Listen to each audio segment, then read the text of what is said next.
here and start my video. Okay. Welcome, everyone. Welcome, Councilmember Marcano, to the Pfizer Committee meeting, and Councilmember Gardner. Just to kind of just briefly, if we could just go around, I know Councilmember Marcano may know most people, but just to kind of give a round robin of who you are, and why you attend the committee, what area you're in, just to kind of so he could be familiar with who attends the Pfizer committee. So I'm just going to go through the participant list, and when I call your name out, if you could just maybe show your face too, that would be greatly appreciated, and just let me know and tell Councilmember Marcano a little bit about yourself, and then we'll move forward with the meeting. So Andrea, we know who you are. So you're helping us with our technology. So totally appreciate it. Cammie. Is Cammie on? Hi. Yes, Cammie Grant. I work with Tatsi Reese and Peggy O'Keefe, and am happy to be on the call today. Thank you. Okay, Crystal Dukes. Hi, everyone. My name is Crystal Dukes, and I'm with the Communications Department. I'm like Adrian, just making sure that this is showing on YouTube properly. Okay, thank you for being here. We know Councilmember Gardner, so thank you, Councilmember Gardner, for being here. Cynthia, we know you as well, but if you want to pop in and say something.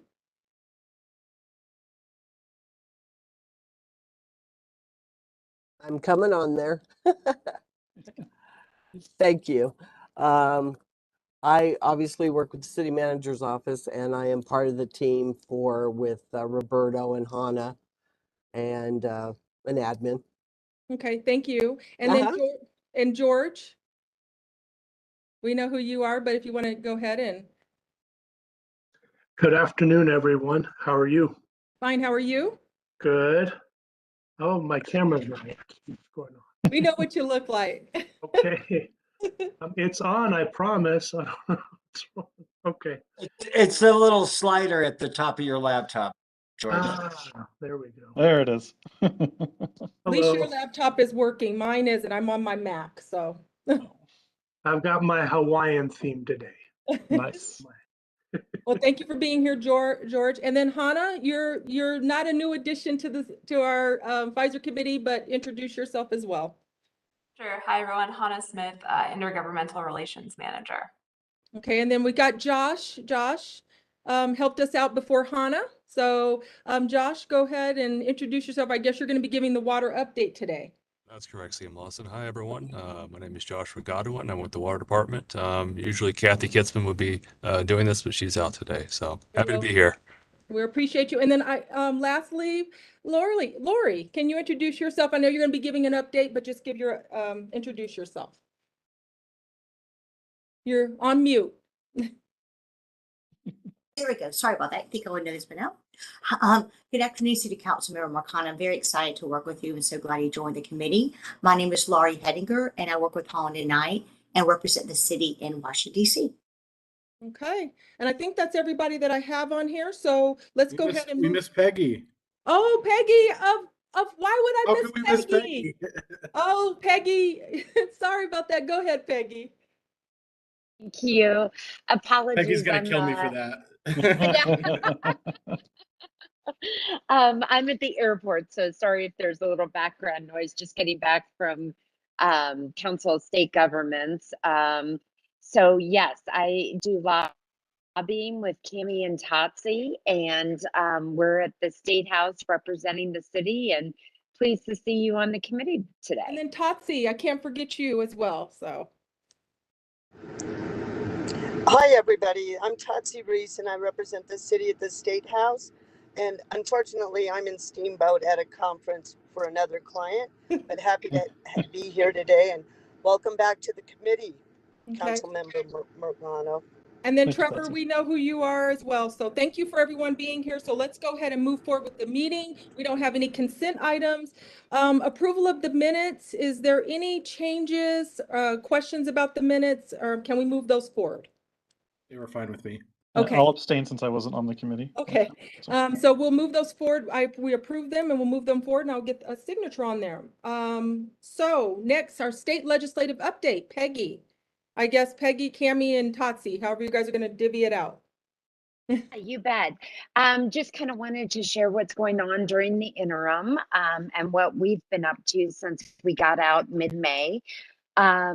We have been setting up meetings for Hannah to meet with our state delegation because she came in halfway through session. We thought it would be good to be able to sit down, have a cup of coffee with folks and get to know them, share a little bit about what some of the priorities of the city are. We're also simultaneously, Hannah's working with the departments to figure out what some of their suggested changes in statute might be. So as we formalize those and have more information in those spaces, we'll be sharing those with legislators during the interim this summer and fall. One of our discussions, for instance, was with Representative Ricks. She shared that she had a constituent that was perhaps interested in legislation on addressing HOAs and what they may be requiring in terms of watering and yards and xeriscape. So it seems like an issue that might correlate with the bill that we worked on last year around turf replacement. So we'll continue to work with her on that bill and bring you information on that. That may be something that we're interested in looking at as we move into next session. So that's kind of been our priority right now. And we'll continue those updates and discussions. One thing that did happen during the Sales and Use Tax Interim Committee, and I think you said Trevor was on the phone as well, so he may visit a little bit about this, but there was definitely discussion about the retail delivery fee. And as you recall, a couple of years ago, the legislature put on a 27-cent retail fee for deliveries, and that would apply to DoorDash, or it would apply to anything that's delivered through a common carrier. That bill passed. There was a timeout on it, but now one of the discussion items is, one, is it a burden on business, particularly small businesses? As you well know, our tax structure in the state is very confusing. And so it just adds kind of another layer. And then secondly, should that fee be taxed at the local level? So those were a couple of the discussion items that came up during the last sales and use tax. The committee is allowed, they're kind of trying to work through if they can, they're not going to repeal that bill, but how can they tweak that bill, make it easier for businesses as they start to figure out how to send in those fees. So that's one of the issues. And like I said, that may be something Trevor's going to address today as well. Okay. Councilmember Lawson. Yes, Councilmember Marcano. Thank you. And please forgive me if I'm not following the usual protocol for the meeting, but I did have a question on the taxes on fees. Is that common in the state of Colorado? When I first heard about that, I was very confused. Yeah, it's actually common with sales tax in general, because sales tax is based on the price of something, and so if something's in there that increases the price, obviously it's a percentage of that. Most fees that are applied are actually on the seller, and then the seller will choose to break those fees out, but the fees are still on the seller. So really they're kind of built into that purchase price. This one's different. I mean, and this is kind of a weird one where it really looks like a sales tax. It'll be interesting to see what the state courts decide on this. But where it's imposed on the purchaser and they have to collect it and hold it in trust. And so I think, the thing that maybe feels really off right to everybody is this one just, it looks like a sales tax. So it looks like you're paying tax on tax. It's the way the purchase price is written is that, It's just, all charges, and particularly with the City of Aurora, which has a standard definition. We have a standard definition of purchase price that we adopted, as part of a package of standard definitions that talks about transportation and all other charges to affect delivery to the consumer. So it just naturally applied to it. I will say this: the Carter Municipal League did convene a meeting earlier this week on the fee, and I think consensus is that cities should go ahead and adopt a model ordinance. They drafted a model ordinance to exempt this fee as well as the bag fee. There were a lot of questions about the upcoming bag fee when that gets implemented next year. Does sales tax apply to that? And that one's a little bit different because we consider bags to be consumed by the retailer. They don't charge for the bags, so there's not like a taxable charge there. But there was some debate, whether part of that fee should be subject to sales tax. And of course these are all legal interpretations. So they did put out a model ordinance to exempt it. Councilmember Zvonek is going to sponsor and bring forward an exemption that's a little bit broader to just capture. I think we've worked out the language with him to capture all fees that are imposed on the consumer and held in trust by the purchaser, to exempt those fees. So that would capture the bag fee, the retail delivery fee, as well as the waste tire fee was one other one we determined is imposed on the purchaser. But fees such as franchise fees, destination marketing improvement fees, these are fees you commonly see broken out on receipts, but they're actually imposed on the seller. Public improvement fees are private fees, they're not governmental imposed, and those also, are covenants on the seller. So historically, statewide, nationwide, the state applies tax on all of those. You can't just separately state them, get them exempt from tax. So hope that explains that. Yeah, Councilmember Lawson. Yes, go ahead. Thank you. No, thank you, Trevor. That does. And I was going to actually ask if anyone was working on something like that. So I'm glad to hear that Councilmember Zvonek's working on that. And do we know what the fiscal note for that change will be? Because I understand it's not just going to apply to this one, but to other fees in the city. Yeah, so probably the main one you'd be looking at, we've estimated about 10 grand in revenue loss on the waste tire fee. So, that's already built into the revenue structure. If the sales tax was to apply to the retail delivery fee, which works out to about a penny per transaction, when you do the 375 on the 27 cents, that's about $200,000 that the city would have generated in additional revenue if you were to allow that to move forward. So. Okay, thank you. Councilmember Gardner, do you have any questions for Trevor on this sales simplification issue? I don't. I've been working with Councilmember Zvonek on it, so I kind of pretty familiar with it. So thank you. Okay. Okay. And then Trevor, just in addition, the task force, in terms of, I know they weren't allowing certain individuals to be on the task force. How is that developing? Is there?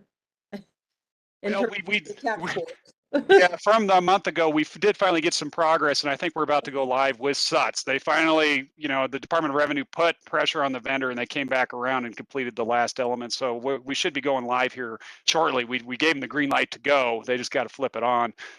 So we're a little happier with that. It's very, like I mentioned, it's still a substantially deficient system, clunky. They're talking about it. There's supposed to be a panel meeting next week on the difficulties of integration with the system. I have not heard of any of the Gentex personnel, any of the cities that are on Gentex being invited on that panel. So I was going to check with CML if that should be something to talk about there. But yeah, it's still ongoing and very much a topic of the simplification task force, the issues with SUTS. Okay. Okay. Thank you for that. Peggy, is there anything else from the state legislative area? Not sure if Tatsi has anything additional that she wanted to share. Okay, Tatsi? Yes, thank you, Councilmember Lawson. I just want to let you all know that Representative Ricks and I did speak this week, and she is moving forward with that bill on xeriscaping. And as soon as she has more information for us, she wants to share with the city in hopes that we can all work together. Okay. And I also want to just let the committee know as well, we do try during the the off season before the legislative session starts, we do usually have meetings with our local delegation. So with our state delegation. So right now I know there's elections going on, but once we get our city priorities, I think that that's when we will probably try to meet with our delegation because we really need something substantial to talk about. So that'll be coming along as well. And I'll be asking if other members want to participate in that as well. So, okay. If there's nothing else on that, thank you, Peggy. Thank you, Tatsi, and thank you, Cammie. Thank you. You too. Be safe, everybody. I've got to run. Bye-bye. Bye. Okay, Lori, you're on federal state legislative update. Good afternoon, everyone. A lot's going on as a race to the finish line before the August recess. Everyone seems to be ready to campaign and to relax and spend time with their constituents and families.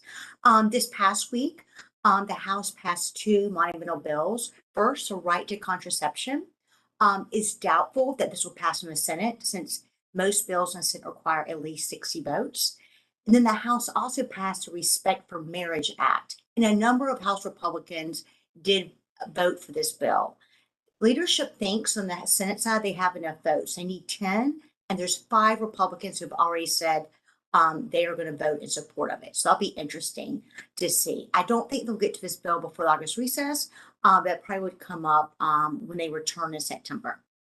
And then lastly, the House passed the minibus appropriations bill. And this included 2 bills where we have earmarks: the Department of Transportation HUD appropriations bill and the Department of Interior EPA.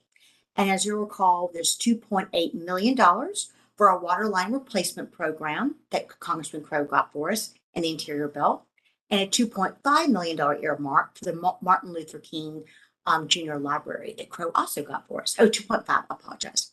The Senate is not going to consider its bills in committees.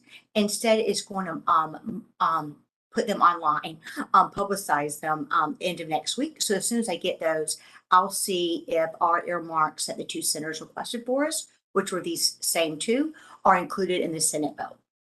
And then it will be very unlikely that the Senate and House will be able to pass all 12 appropriation bills so before the end of the fiscal year, which is September 30th. So they will once again pass a continuing resolution to keep the federal government running, and then work to pass an omnibus with all the appropriation bills together in December, right before the Christmas holidays. The Senate over the next couple of weeks is considering, it's called the CHIPS bill, and this to provide billions of dollars for the U.S. semiconductor industry. And then the second bill they're going to consider is Build Back Better. And as you recall, this was a bill that we were following because it provides more money for housing and climate and renewable energy. Senator Manchin, a moderate Democrat from West Virginia, is opposing to include those energy and climate provisions. So instead, the bill is going to focus on drug pricing and then doing a 2-year extension of the Obamacare subsidies. And the Senate is probably going to consider this bill the second week of August before they recess.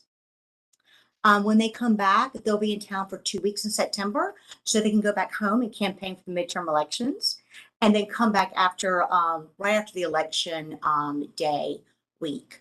That's when they'll consider the appropriation bills, National Defense Authorization Act, any other bills out there.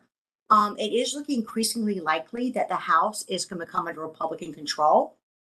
So it'll be interesting to see how that plays out in the lame duck session. And the Senate probably will stay 50-50. But so many Democratic members are retiring on the House side, they only need 5 seats for Republicans to take the majority. So it's just looking more and more likely that Republicans are going to take over. Okay. Councilmember Marcano and Councilmember Gardner, do you have any questions for Lori on the federal update or questions? Yeah, I'd like a little more information on the CHIPS bill, if you don't mind. And yes. Is there going to be any local impact to that potentially? Not really, not unless, like, my clients have had an impact if they have a semiconductor plant, manufacturing plant. Sure. Or they're trying to build one. There was going to be a lot of R&D in there, like National Science Foundation. They've pretty much stripped all that out, so it's be guaranteed to pass in the House and Senate. However, I have a slide deck that does a better job than I'm doing right now. About 5 or 6 slides that I'll send to Hannah right now, and she can share it with you. Okay, great. So it sounds like it's mostly geared towards boosting existing productive capacity as opposed to expanding In that. future. Okay, yeah, all right. Thank you. And Hannah, I if you have could a get that out to question. the entire committee, that would be great. Sorry, Councilmember Gardner. Yeah. No, you're fine. So one of the items that I had passed along at the start of the year as a interest I had in a federal priority was around marijuana banking.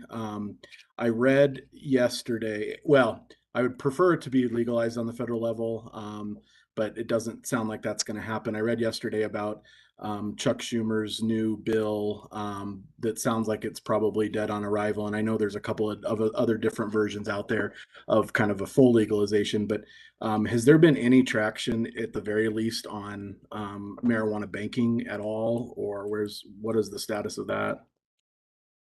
So, not really. It came really close the last Congress. And to be honest, Senator Cory Gardner was the biggest champion of this.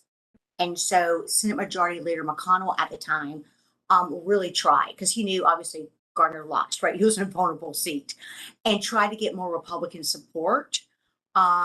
There's still some supporters out there, but not enough to put it over the finish line with 60 votes. Okay. And it sounds like from the reading I've done, legalization in general is probably not going to happen because of all the different versions, and one makes one person mad and the other whatever. Is that right?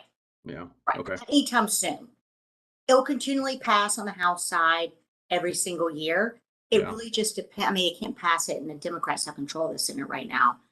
Maybe if the majority of Democrats goes up in the Senate, which I don't think is going to for the next Congress, there could still be a possibility, because they've actually been holding hearings, and there've been a lot. There's more, I think, information sharing on the Republican side. So I do think it's going to get better, not worse. But I don't see it happening this year or the first year next year.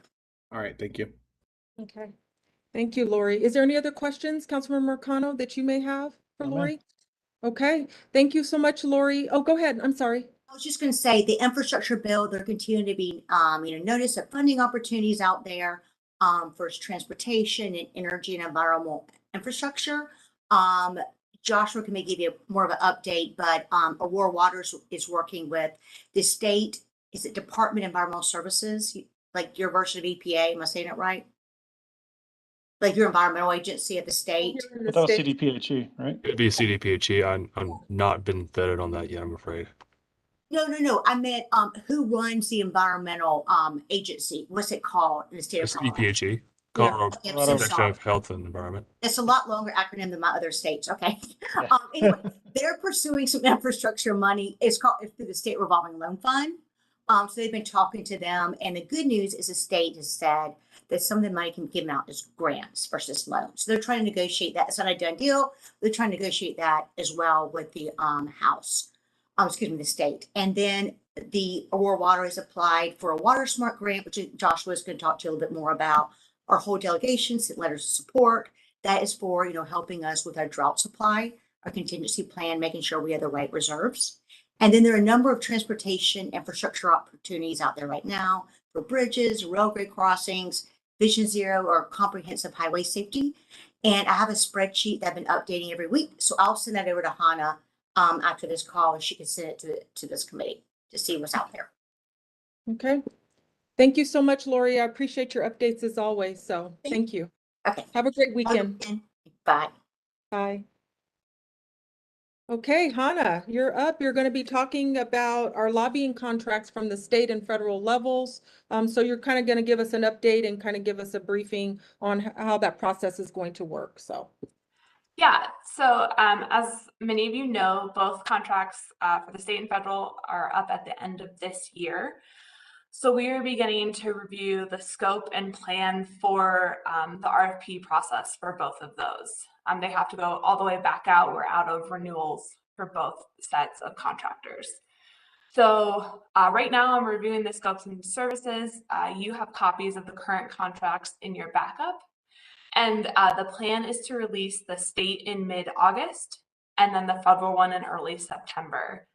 Both would then go before council at a study session in early November to get them through the process well in time for whoever gets the contracts to start in the new year. Especially on the state side, it's a quick start for those folks.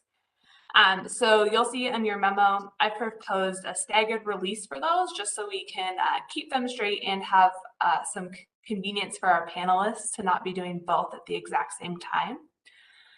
In conversations with Councilmember Lawson, we did want to ask if any other members of the committee would be interested in being panelists as part of this process. And that's what I have mostly informational at this point, just to share with you that that's in the works. And since those contractors are such an important part of this committee's work and your work with our state and federal government. And just to mention something to the members, right now you have the contract, I mean, the contractual agreement. I know when we did this last time, myself and Councilmember Gardner, we did make some recommendations to Luke to make some changes in that. So if you see something, Councilmember Marcano or Councilmember Gardner, that we should change, what's our time frame, Hannah, I guess, for that? If there is some additional changes we may want to make to the contractual agreement, or that's in the memo, in the backup? That's a great question. Since I'm hoping to get these out mid-August, I would say early first, second week of August. Okay. So you have a short time frame, but if you could just review it and just see if there's something in there. I know we made some recommendations when this came up before. So I think this is a good opportunity for you to make those thoughts known. So on that. Okay, thank you for that. Okay, and then Hannah, in terms of for the council members here, are we get the score sheet, right? Is that how, explain that process, how that works? Sure. So yeah, we're just going through the normal process with procurement, which I am learning for you all. So there's a very strict timeline they have for when we review, but we'll have a score sheet, get about a week, I think, to review all of the candidates, then rank our top ones, and then decide who we want to interview, or who the panel would want to interview. And I know I have asked, we can do the score sheet, but when it comes up to the interviewing, I would like to maybe ask if members might be able to meet in person to maybe conduct the interviews. And if you can't, we could do a hybrid as well. I know things are busy. I know we've just done them in the past in person. So that's just something I want to put out there to the committee. Yeah, my preference would be in person. Just a little bit of notice would be appreciated if possible. Okay. Definitely. Yeah. Likewise, as long as it's safe to do so, I'm happy to do it in person. Okay. All right. So yeah, I'll move forward with this timing, and then with that, we can get that week or general timing for interviews at least on your radar. Okay, and get things on our calendar pretty early, Hannah, and let everyone know, because like I said, members do work and have a lot of things going. So we want to be, in terms of our timing, we want to make sure that we got everything on the calendar in case there's some issues that we might have to readjust as well. I know we can't go so far on the time framing, but just in the scheduling piece. Of course. Okay, is there any questions from from the committee on this process? For me. Okay. Thank you. All right, so Josh, we have water update. Hey folks, can you hear and see me okay? Yeah, I can. Now we can see you. Can hear you. Okay. There you Great. go. Well, hearing me is probably better than seeing me. Jumping into it. So we got a couple informational items. The first one being that interim committees. So for us in water, we'll be taking a look at the interim water resources review and agricultural committee starting in late August, and then also the wildfire matters committee. These are the off session, outside of session. We have these committees we follow that really kind of lead up to legislation and the following state session. So we usually look for topics or sometimes proposed topics. To my knowledge, we don't have any topics proposed right now. More just trying to kind of see what's coming down the pipeline as far as big ticket items next in the 2023 session, excuse me. Also, heads up, just a reminder that the water tour, this is the abbreviated water tour. We're looking at August 26th for council members. I don't think the full schedule is set quite yet, but I do believe you guys will be heading out to Wild Horse. It's my understanding. Another informational item is that Aurora received a nice kudos from the CWCB Executive Director Becky Mitchell, CWCB standing for the Colorado Water Conservation Board. To paraphrase, I'm just going to read this verbatim. Mitchell, she mentioned that fires, flood, drought are hard work, but that there are messages of hope, and that she looks at what people in Colorado are doing. And that morning in the news feed, she noticed that City of Aurora may be the first to implement the non-usable turf regulation. If you guys recall that, the Aurora's action is a message of movement, hope, and inspiration, and this is in regards to our water conservation ordinance that was recently passed. Right. So awesome kudos there. Somewhat related, I will be actually leaving the city, so this is actually kind of a farewell because I will be going to work for the CWCB after this. But it has been the highlight of my career, and I absolutely love the city of Aurora, and I'm excited about the future for all of us here. And then there is one request on the follow-up end is the Colorado River Basin Conservation Act. And this is legislation reauthorizing a 2014 Colorado River System Conservation Pilot Program through the Bureau of Reclamation. And the legislation only extends the deadline dates, basically, and it is a program which contemplates monetary incentives for voluntary conservation throughout the basin, and is subject to available funding as usual.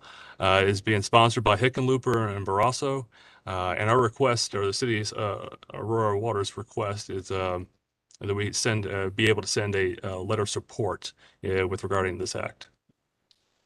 Okay, so I guess the question before, is there any questions from the committee? And then we'll go and do you approve the letter to move forward as well? Yeah. Councilmember Lawson? Yes. Thank you. Councilmember Right, thank you. Joshua, could you give us a couple of examples of like some of those monetary incentives? I'm just curious to know. That's a great question. Unfortunately, I was kind of last minute just jumping in here. My understanding is that it would be kind of a lot. Irrigation, for instance, is a huge usage of water, and so oftentimes we will maybe pay a farmer not to irrigate for a period of time. Not to say that the land should go fallow, but just basically, hey, hold back. If you maybe say the market isn't as good for you, whatever you typically plant, we'll provide a monetary incentive for you to temporarily just not irrigate this year. And so that's water that would not be used on the ground and eventually evaporate for some purpose. And it's like I said, a temporary and voluntary conservation effort. Okay, so there's nothing that would pertain necessarily to municipalities in that? It could pertain to municipalities. I haven't read the original 2014 language. The Okay. updated language is really just an extension of a date. Yeah, it was just 2 pages and it was very, very light on substance. So I can get more information for you though if you'd like. I can ask Kathy to follow up. Yeah, is that all right if we could send it to the committee? Yes. Absolutely. Yes. All right, great, thank you. So with that in mind, is there any other additional questions? Councilmember Gardner, do you have any questions? I have no questions, but I'm fine with the letter. Okay, are we fine with moving the letter forward? Okay, so we're fine with moving the letter forward, Josh. Okay, And thank Josh, you very I much. just want to thank you so much for your dedication to the city. Also, you were kind of the interim after Luke with helping with the committee and working with me alongside during that time. So really going to miss you. Good luck to you. I'm glad you're moving into some good things, it looks like. So I really appreciate it. Thank you very much. Thank you for all I you've done. earnestly mean this has been the highlight of my career working here. So thank you so much. Yes, very much so. Okay. All right. Any miscellaneous matters for the committee? So Councilmember Marcano, just to kind of give you just of how I kind of operate as the chair. If you have any issues or anything that you would like to bring up, please let myself and Hannah know. We meet on a bi-weekly basis to kind of go over the agenda, to discuss that, to see what we can put on there. So if you have any kind of federal, state, or anything that you would like to bring up to the committee, if you could do that prior, just if you know in advance, let us know so we can actually talk about it and kind of build our agenda accordingly.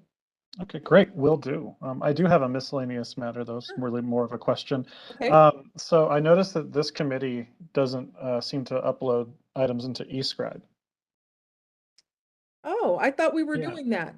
I don't have anything, or I guess let me ask y'all, are you able to access the committee, the backup and everything through eScribe? Because I don't have anything. I think the latest update I had was September 17th, 2021 on eScribe. Oh. Honestly, I use the PDF packet that goes out by email, so I haven't even looked. So I can And check though when I'm at my yeah. computer.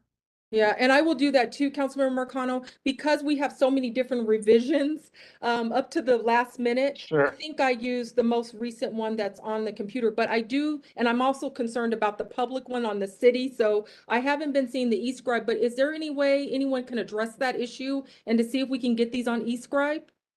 So this is Roberto. Can you hear me?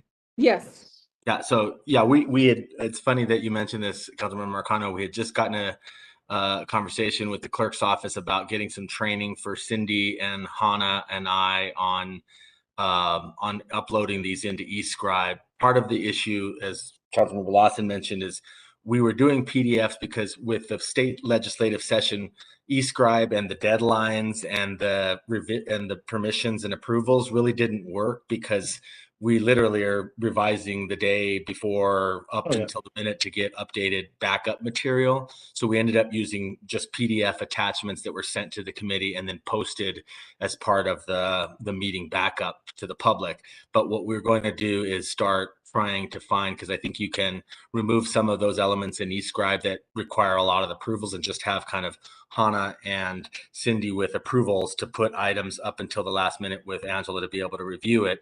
And then we can use eScribe so it has more of an archiving. But your comment is timely, and we're going to try to do that in the interim after the sessions when it's, just one meeting a month, and then we'll be able to kind of do a hybrid of the eScribe approval system. So when the legislative session starts, we can continue to use it. So that's the idea. And we're going to shoot for starting that in August for the August meeting backup.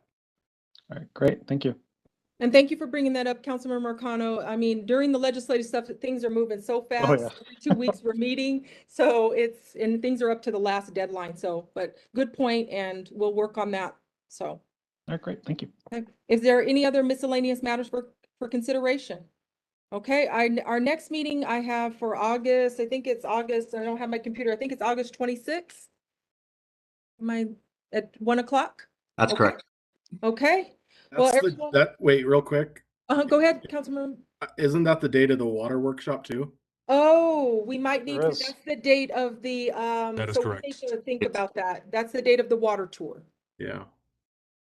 So what we usually do is we'll just send out something. If Hannah can send out some recommended timeframes, then we send out to committee and get the best date, and then we'll just we'll have to reschedule that meeting. So we'll get something out to you and just let us know what the best date and timeframe is. Sounds good. Sounds good. Thanks, everybody. Bye, everybody. Have a great weekend and have a good afternoon. You too. Take care, y'all. Have a good Thank you weekend. all. Have a great weekend. Take care.